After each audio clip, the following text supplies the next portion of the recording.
Everyone, welcome to दृष्टि academy. Environment special की series में हम बायोस्फीयर को पढ़ रहे थे, यानी कि जैव मंडल को। इसमें हमने आपका स्थल मंडल कवर कर दिया था और वायुमंडल को भी कवर कर दिया था। तो आपका जो बच गया था वो क्या था? जल मंडल, यानी कि हाइड्रोस्फीयर। तो आज हम हाइड्रोस्फीयर के बारे में बात करेंगे। तो अगर आप चैनल पर नए हैं तो चैनल को सब्सक्राइब कर लेना और बेल आइकन को भी प्रेस कर लेना ताकि आप कोई भी वीडियो मिस ना कर सकें। तो चलिए शुरू करते हैं आज हम जल मंडल को। तो जलमंडल के बारे में बात करने से पहले अगर हम पृथ्वी की बात करें तो इसको दो भागों में बांटा जाता है। कौन कौन सी? एक हो गया आपका स्थल क्षेत्र और दूसरा है आपका जल क्षेत्र। स्थल क्षेत्र को आप स्थल मंडल भी बोल सकते हैं, ठीक है, और जलमंडल को आप जलमंडल भी बोल सकते हैं, ठीक है। तो जो आपका स्थल क्षेत्र है, स्थल क्षेत्र जो है आपका वो आपके 29% भाग पर है, ठीक है। और जो आपका जल क्षेत्र है वो 70% भाग पर है, ठीक है। जल क्षेत्र के अंतर्गत आपके क्या आते हैं? महासागर हैं जो। और जो स्थल क्षेत्र हैं इसके अंतर्गत क्या आता है? आपका महाद्वीप आते हैं। तो महाद्वीपों की संख्या कितनी है? आपकी 7 है, ठीक है। कौन कौन से हैं आपके? एशिया महाद्वीप, Europe, Africa, Australia, north America, south America और अंटार्कटिक, ठीक है। तो ये हो गए आपके 7 कॉन्टिनेंट्स जो कि आपके स्थल मंडल के अंतर्गत आते हैं। और ये पृथ्वी के कितने परसेंट भाग पर हैं? तो आपको याद रखना है 29% भाग पर है, ठीक है। और वहीं अगर हम जलमंडल के बारे में बात करें तो जो जलमंडल है इसके अंतर्गत आपके 5 महासागर आते हैं। कौन कौन से हैं वो?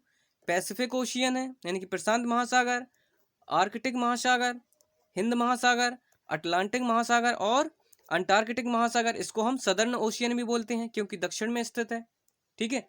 तो जलमंडल के अंतर्गत आपके जो 5 महासागर आते हैं, कौन कौन से हैं ये आपको पता चल गया होगा। और जो जलमंडल है ये कितने परसेंट भाग पर है? आपके 71% भाग पर है, ठीक है। तो ये आपको याद रखना है। अब ये जो 0 डिग्री लाइन दिख रही है आपको रेड कलर में, ये पृथ्वी को दो भागों में डिवाइड करती है, ठीक है। ऊपर वाले भाग को बोलते हैं हम उत्तरी गोलार्ध, ठीक है, नदर्न हेमिस्फीयर। और जो दक्षिणी वाला भाग है ये, इसको बोलते हैं हम दक्षिणी गोलार्ध। क्या बोलते हैं? दक्षिणी गोलार्ध, ठीक है।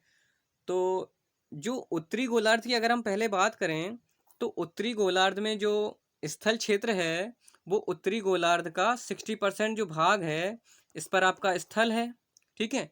और जो इसका 40% भाग है इस पर क्या है? जल है। यानी कहने का मतलब ये है कि जो उत्तरी गोलार्ध है इसमें स्थल क्षेत्र ज़्यादा है और आपका जो जल क्षेत्र है उसकी मात्रा कम है। तो जो आपका स्थल है वो कितने परसेंट भाग पर है? 60% भाग पर है। तो इसलिए आपसे एग्जाम में पूछ लिया जाता है कि महाद्वीपीय गोलार्ध किसे कहते हैं। तो महाद्वीपीय गोलार्ध किसे कहेंगे हम? उत्तरी गोलार्ध को। किसे कहेंगे? उत्तरी गोलार्ध को। क्यों? क्योंकि जो उत्तरी गोलार्ध है इसमें महाद्वीप ज़्यादा भाग पर है और जो जल है वो कम भाग पर है, ठीक है। तो पहला क्वेश्चन आपको ये याद रखना है। और अगर हम दक्षिणी गोलार्ध की बात करें इस पार्ट की, तो इसमें क्या है कि आपको दिख रहा होगा कि अगर आप 0 डिग्री लाइन के नीचे देखेंगे तो यहाँ पर स्थल क्षेत्र कम है। तो जो यहाँ का जो स्थल क्षेत्र है वो दक्षिणी गोलार्ध की जो 20% भाग पर आपका स्थल क्षेत्र है और जो 80% भाग है इस पर आपका जल क्षेत्र है। तो आपसे पूछ तो जो दक्षिणी क्षेत्र है, जो दक्षिणी गोलार्ध है इसको हम महासागरीय गोलार्ध बोलते हैं, ठीक है। आपसे एग्जाम में पूछ लिया जाएगा कि महासागरीय गोलार्ध किसे कहते हैं, तो आपको याद रखना है दक्षिणी गोलार्ध को, ठीक है। तो ये हो गया आपका बेसिक सा। और जो आपका जलमंडल है ये 3 संगठकों से मिलकर बना है, ठीक है, यानी कि 3 कंपोनेंट से मिलकर बना है। कौन कौन से हैं आपके? आपका पहला हो गया सरफेस वाटर, ठीक है, और ग्राउंड वाटर है और ओशियन वाटर है, यानी कि भूपृष्ठ जल हो गया आपका, भूमिगत जल और महासागरीय जल। ये जब तीनों मिलते हैं तो इनसे ही मिलकर आपका जलमंडल बना हुआ है, ठीक है। तो ये हो गया आपका बेसिक सी जानकारी जलमंडल के बारे में। तो वहीं अगर हम जल के वितरण के बारे में बात करें तो इसको हमने दो भागों में डिवाइड किया हुआ है। कौन कौन सा? पहला है आपका खारा जल और दूसरा है आपका स्वच्छ जल, यानी कि पीने योग्य जल। और अगर हम खारे जल के बारे में बात करें तो ये आपका कितना है? 97.25%, यानी कि ये ऐसा जल जो आपके पीने योग्य नहीं है वो कितना है? 97.25% है। और ये जो जल है ये महासागरों में उपस्थित है। आपको पता ही होगा जो महासागरीय जल है ये आपका पीने योग्य नहीं होता है क्योंकि इसमें नमक की मात्रा ज़्यादा होती है, अर्थात लवणता ज़्यादा होती है, ठीक है। और जो आपका स्वच्छ जल है वो कितना है, 2.75% है। तो समझे होंगे आप क्यों बोला जाता है कि जल ही जीवन है, क्योंकि जो स्वच्छ जल है वो आपका कितना है, 2.75% ही है। और इसमें से भी अगर हम हिमानियों और हिमटोपियों के बारे में बात करें, यानी कि जो ग्लेशियर के रूप में जमा है, वो कितना है आपका, 2.05% है। ठीक है। और जो आपका भूमिगत जल है वो कितना है, 0.68% है। और जो नदियों के रूप में है, झीलों के रूप में, वो आपका कितना है, 0.01%। और वहीं अगर हम वायुमंडल में बात करें कि वायुमंडल में जो नमी के रूप में है वो कितना है, 0.001%। ठीक है। तो कहने का मतलब ये है कि जो आपके पीने योग्य जो जल है वो केवल और केवल 1% भी नहीं है, यानी कि 1% से भी कम है। इसीलिए बोला जाता है कि वाटर को सेव करो। ठीक है। यानी कि सेव वाटर सेव लाइफ। क्यों? क्योंकि जो आपका सही मात्रा में देखा जाए तो पीने योग्य जो जल है वो 1% से भी कम है। क्योंकि जो हिमानियों और हिमटोपियों के रूप में जो जल है आपका 2.05%, तो वो जो है वो पिघल पिघल कर कहाँ जा रहा है, महासागरों में चला जा रहा है, नदियों के माध्यम से। ठीक है। तो आपको याद रखना है कि जो आपका जल है 97.25% जल ऐसा है जो महासागरों में उपस्थित है, जो आपके पीने योग्य नहीं है। और जो स्वच्छ जल है वो आपका कितना है, 2.75%, जिसमें से आपका पीने योग्य कितना है, केवल और केवल 1% से भी कम है। अगर हम इसको मात्रा में बताएं तो 0.7% जल जो है वो आपका पीने योग्य जल है, जो कि आप भूमिगत जल के रूप में लेते हैं। ठीक है। तो ये हो गया आपका जल का वितरण। अब हम महासागरों के बारे में बात करते हैं, जो कि आपके जलमंडल का निर्माण करते हैं। ठीक है। तो पहले हम बात कर लेते हैं प्रशांत महासागर के बारे में। तो प्रशांत महासागर जो है वो विश्व का सबसे बड़ा तथा सबसे गहरा महासागर है। और इसका जो आकार है वो कैसा है, त्रिभुजाकार है। ठीक है। यानी कि ट्रायंगुलर शेप है इसका। और महासागर की जो सबसे गहरी गर्त है वो क्या है आपका, मेरियाना गर्त है। गर्त किसको बोलते हैं ये भी समझ लो आप। गर्त बोलते हैं जो समुद्र का जो सबसे गहरा जो बिंदु होता है उसको हम गर्त बोलते हैं। जैसे ये आपका समुद्र है, धीरे धीरे इसकी गहराई गहराई बढ़ती जाएगी, और ये जो है ये इसकी सबसे ज़्यादा गहराई यहाँ पर है, तो इस पार्ट को हम बोल देते हैं गर्त। ठीक है। तो आपको याद रखना है कि प्रशांत महासागर की सबसे गहरी गर्त कौन सी है, मेरियाना गर्त। ठीक है। कौन सी है आपकी, मेरियाना गर्त। और इसकी अगर हम गहराई के बारे में बात करें तो कितनी है इसकी, 11,022 मीटर है। ठीक है। ये भी याद रखना है आपको। वैसे इस जो आंकड़े होते हैं वो कम ही पूछे जाते हैं, लेकिन फिर भी आपको याद रखना है नॉलेज के लिए। ठीक है। तो ये हो गया आपका सबसे गहरी गर्त। अगर वहीं हम जो प्रशांत महासागर है इसके अगर हम द्वीप के बारे में बात करें कि इसका जो सबसे बड़ा द्वीप है वो कौन सा है, तो आपको याद रखना है पपुआ न्यू गिनी है। अगर आपको द्वीप नहीं पता तो द्वीप किसे कहते हैं ये भी जान लो आप। द्वीप उसको बोलते हैं ऐसा स्थलीय क्षेत्र, जैसे मान लो ये स्थलीय क्षेत्र है और इसके ये जो स्थलीय क्षेत्र है ये चारों तरफ से जल से घिरा हो। ठीक है। किससे घिरा हो, जल से घिरा हो। अर्थात जो समुद्र है, समुद्र के बीच में जो स्थलीय क्षेत्र होते हैं, जैसे हमारे अंडमान निकोबार द्वीप समूह हैं, लक्षद्वीप हैं, तो ये क्या है, इनके चारों तरफ क्या है, जल से घिरे हुए हैं। तो ऐसा स्थलीय भाग जो जल से घिरा हुआ है उसको हम द्वीप बोल देते हैं। ठीक है। तो ये हो गया आपका द्वीप। तो जो प्रशांत महासागर का सबसे बड़ा द्वीप कौन सा है आपका, पापुआ न्यू गिनी, ये आपको याद रखना है। ठीक है। और जो प्रशांत महासागर है इसमें सर्वाधिक महाद्वीप पाए जाते हैं, इसलिए हम इसको सर्वाधिक महाद्वीपों वाला महासागर बोलते हैं। आपसे पूछ लिया जाएगा कि सर्वाधिक महाद्वीपों वाला महासागर कौन सा है, तो आपको याद रखना है कौन सा है, प्रशांत महासागर है। ठीक है। और जो प्रशांत महासागर है इसमें आपके अग्निवलय स्थित है। यानी अग्निवलय क्या है, अग्निवलय एक ऐसा एरिया है जिसमें भूकंप जो है वो सबसे ज़्यादा आते हैं। ठीक है। और ज्वालामुखी भी, जो सक्रिय ज्वालामुखी हैं सबसे ज़्यादा उसी पर पाए जाते हैं। ठीक है। और जो आपका जो जापान देश है, यहाँ पर सबसे ज़्यादा भूकंप क्यों आते हैं, क्यों, क्योंकि जो जापान देश है वो अग्निवलय पर ही स्थित है, इसलिए जो जापान है यहाँ पर भूकंप सबसे ज़्यादा आते हैं। ठीक है। और इसके अंतर्गत जो सागर हैं वो कौन कौन से आते हैं, यानी कि प्रशांत महासागर है इसमें भी छोटे छोटे सागर होते हैं। तो सागर क्या होते हैं कि ऐसा जलीय क्षेत्र होता है जो दो तरफ से स्थल क्षेत्र से सटा हुआ हो। ठीक है। उसको हम सागर बोलते हैं।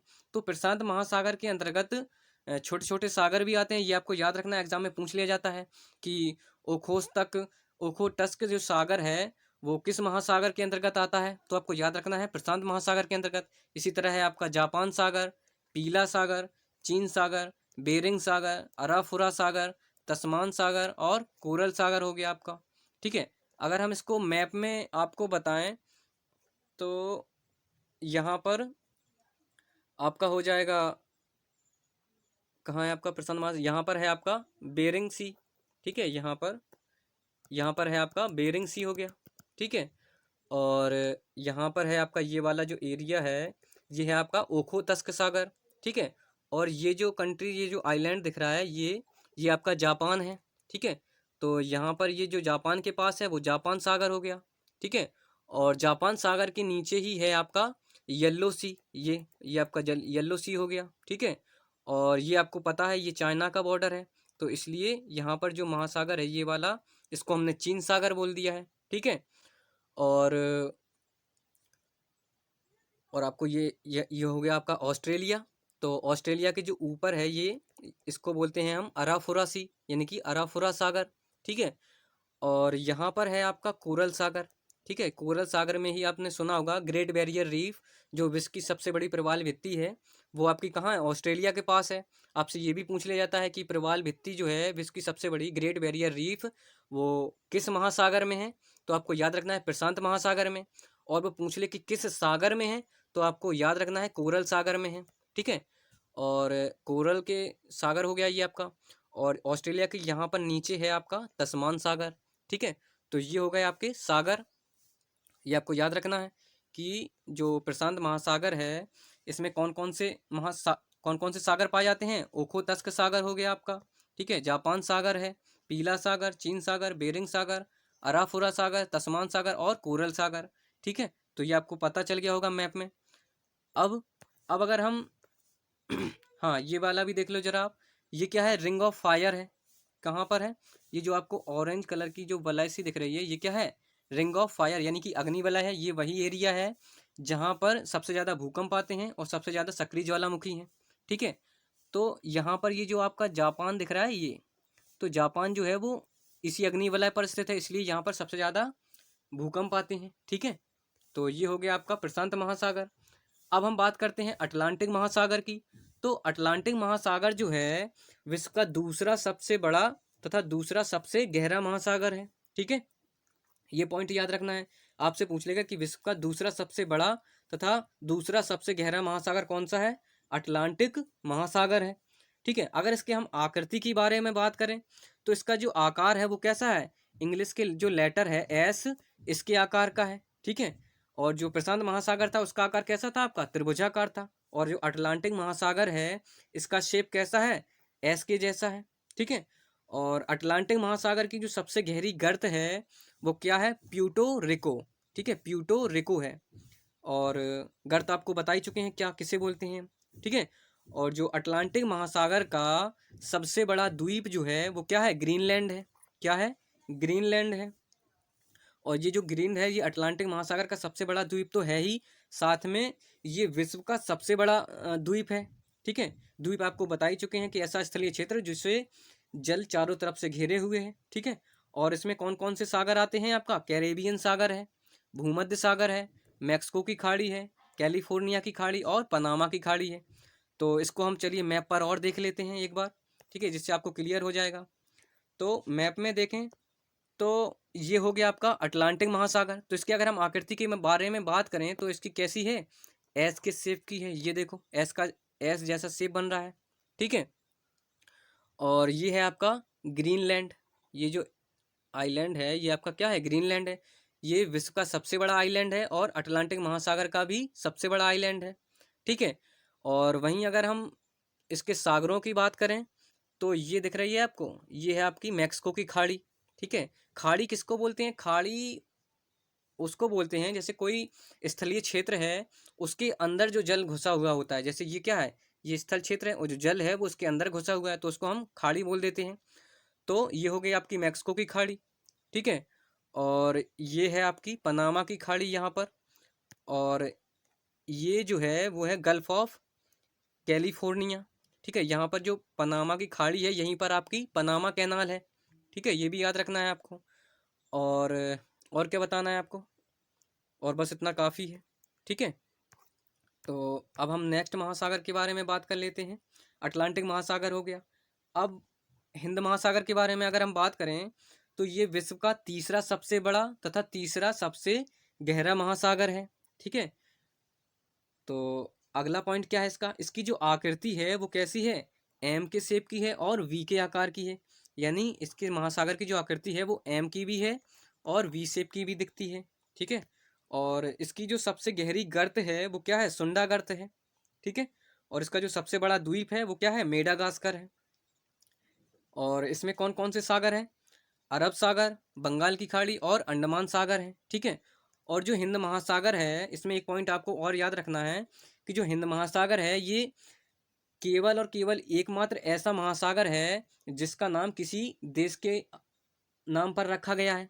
ठीक है, जो हिंद महासागर है वो हिंदुस्तान देश है, जो हमारा भारत देश है उसके नाम पर रखा गया है। ठीक है, तो ये हो गया आपका हिंद महासागर। इसको भी हम मैप में देख लेते हैं। तो ये हो गया आपका इंडियन ओशियन यानी कि हिंद महासागर। ठीक है, तो हिंद महासागर के अगर हम आकार के बारे में बात करें तो अगर आप ऐसे देखोगे तो क्या है, एम शेप का दिख रहा है। ठीक है, तो ये हो गया एम शेप। अब वी शेप कैसा होता है कि अगर हम ऐसे देखोगे ऐसे तो ये फिर वी शेप बना रहा है। तो आपको याद रखना है कि जो हिंद महासागर का जो आकार है वो एम शेप्ड भी है और वी शेप्ड भी है। ठीक है, और वहीं अगर हम इसके आइलैंड की बारे में बात करें कि जो हिंद महासागर का सबसे बड़ा जो आइलैंड है वो कौन सा है, मेडागास्कर है। वो कहाँ है आपका, ये दिख रहा है आपका, क्या है, ये जो आइलैंड दिख रहा है आपका ये है मेडागास्कर। ठीक है, और यहाँ पर ये जो अफ्रीका कॉन्टिनेंट है यहीं पर आपका जो मोजाम्बिक देश है एक, तो इसके जो बीच में जो जल क्षेत्र है इसको हम मोजाम्बिक चैनल बोलते हैं। ठीक है, तो ये हो गया आपका इंडियन ओशियन भी हो गया यानी हिंद महासागर। ठीक है, और इसके अगर हम सागर के बारे में बात करें तो ये है आपका इस तरफ अरब सागर। क्या है, ये आपका अरब सागर है, ये आपकी बंगाल की खाड़ी हो गई। और यहाँ पर आपके आइलैंड हैं वो अंडमान निकोबार, तो यहाँ पर अंडमान सागर है। ठीक है, तो ये हो गया आपका हिंद महासागर। और अब क्या बचा है आपका आर्कटिक महासागर और आर्कटिक महासागर। इसके बारे में आपको कुछ पढ़ना नहीं है, क्यों, क्योंकि ये इसमें कुछ खास है नहीं, ये बर्फ से ही ढके रहते हैं। ठीक है, तो जो अंटार्कटिक महासागर है इसको हम दक्षिणी महासागर बोल देते हैं। क्यों, क्योंकि ये जो अर्थ है उसके दक्षिण में स्थित है। और जो आर्कटिक महासागर है इसको हम उत्तरी महासागर बोलते हैं, क्योंकि ये उत्तर में स्थित है। और आपसे पूछ ले कि सबसे कम गहरा तथा सबसे छोटा महासागर कौन सा है, तो आपको याद रखना है आर्कटिक महासागर है। ठीक है, तो ये हो गया आपका जलमंडल। सो वीडियो आपको पसंद आया होगा, तो वीडियो पसंद आया तो वीडियो को लाइक करना और चैनल को सब्सक्राइब करके बेल आइकन को भी प्रेस कर लेना ताकि आप कोई भी वीडियो मिस ना कर सकें।